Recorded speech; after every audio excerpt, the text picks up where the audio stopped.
Hello there everyone and welcome to another video with me, KJG. Today we are on day 16 of the Science Advent Calendar, guys.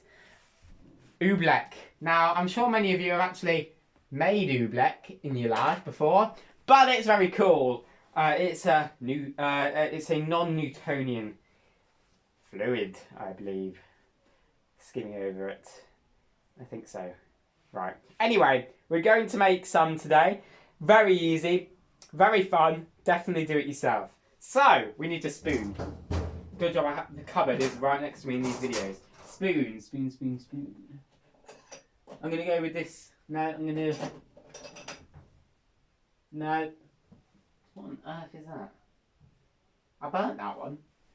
In case you saw my carbon video, that's the spoon I just realised I had. Right, we'll go with that. So, and we need water. Water, water, water.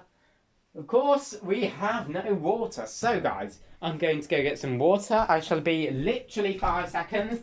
Time me now. 5, 4, 3,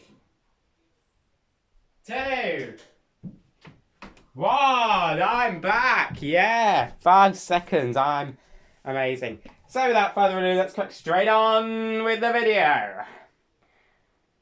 Additionally required, yes, bowl, spoon, water. Cool. So, day 16. Have a look. It's a race. Again, can you find number 16 before me? I bet you can't. I found it. Boom. I was quick that time. So, I can guess as to what's in here. Got Christmas songs stuck in my head. Am I the only one? There it is, guys. Cornstarch. Yep, cornstarch. Keep out the reach of small children. Right, cornstarch. Lovely, lovely cornstarch. Cool. So, 1. In your first experiment, you will produce a non-Newtonian fluid, as right. Sometimes called oobleck. You need a bowl, spoon, tap water, and a packet of cornstarch. Right, maths.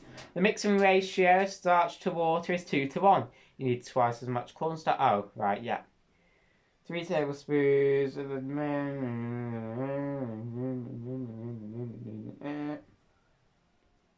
yeah, I know what I'm doing.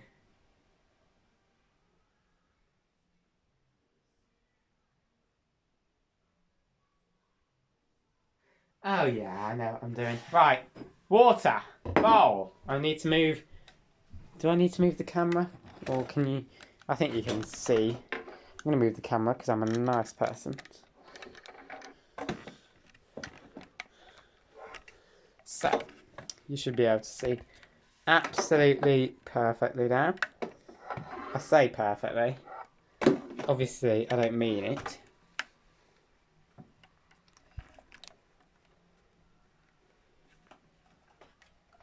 Right, that's why it's not standing up. Cool.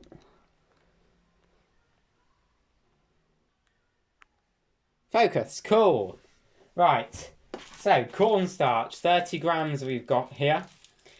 And we can pop this, by the way, in the organic or household waste. The plastic bag, because cornstarch is a food stuff, you do not need to put this in the chemical waste bin. Unlike my sodium hydrogen sulfate and SAP sodium polyacrylate bag, which did need to go in the chemical waste, which the council are going to come and pick up when it's full. Right, so going well so far. I'm going to make a prediction. This is going to go absolutely horribly.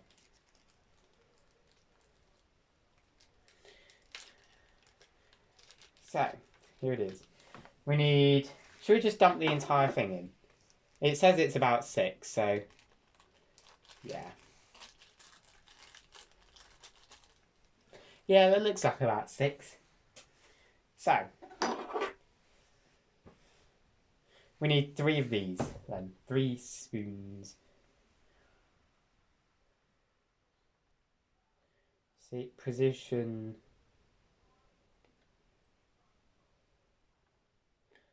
1,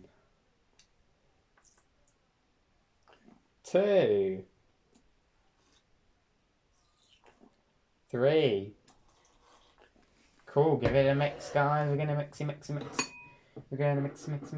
I think it might need a little bit more water, but you don't know until you try. And it becomes very difficult to stir.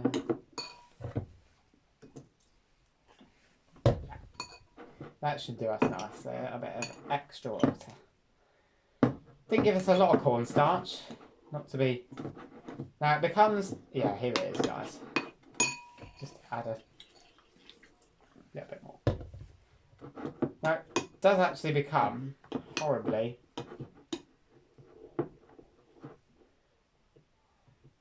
So, I am actually going to get myself messy here. I'm going to experiment without gloves, because this is food stuff, it's just water, so we'll be fine. So, I'm going to actually do it. So, try and dip the spoon. Actually, no, I don't need to. Or should I? So I'll just go for it. Right, so, basically, what happens? If I punch it, it's hard. However, if I pick it up, see, it's hard there. I'm not sure you will be able to see, but it's hard there.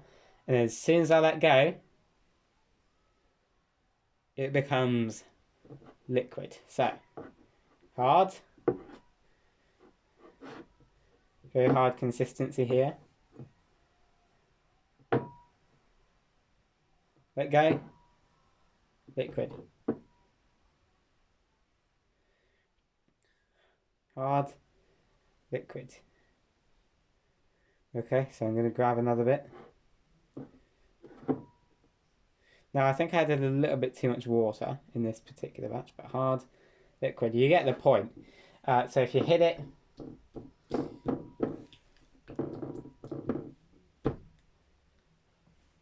it'll be hard. So let's try it with the spoon again. If I slowly dip it in, using this side, it'll go no problem. However, flicking cornstarch everywhere, I prove that that is, yeah, that is that. Now, I've got myself really messy for this video, so, you know. So, why does this happen? When you press hard against a non-Newtonian fluid, the water molecules within are pushed aside. At the same time, the remaining starch molecules get tangled up and thus form a solid mass. When the pressure is released, water flows back between the starch molecules so that the non-Newtonian fluid becomes fluid again. The load-bearing capacity of a non-Newtonian fluid can be so high that you could walk on it without sinking. Wow. You could walk on this if you had like a swimming pool full of it. You know what? Next YouTube video. Joking. Water is always equally fluid when you dip your finger slowly or jump in as a cannonball. It always feels and behaves the same. The same holds true for nearly all liquids as well as for gases like air. This revelation was discovered by the BSIN, the British scientist Isaac Newton, and hence named after him, Newtonian fluid. Thus, water is a Newtonian fluid. Non-Newtonian fluids are not always equally fluid. In physics, this property is called variable viscosity. When you dip your finger slowly into a non-Newtonian fluid, it behaves like a regular liquid. However, when you hit it with your fist, it reacts like a solid material so that your hand won't even dip in. The fluid won't splash. Among other substances like pudding, ketchup, and blood, and mixtures of sand and water are all non-Newtonian fluids. So, if you enjoyed, leave a like. I'm going to show you my hand. Leave a like, subscribe, share it with a friend. Comment down below your view suggestions or that subscribe. Thank you all so much for watching. Have a lovely rest of your day. Until next time, guys, thanks for watching and I'll see you next time.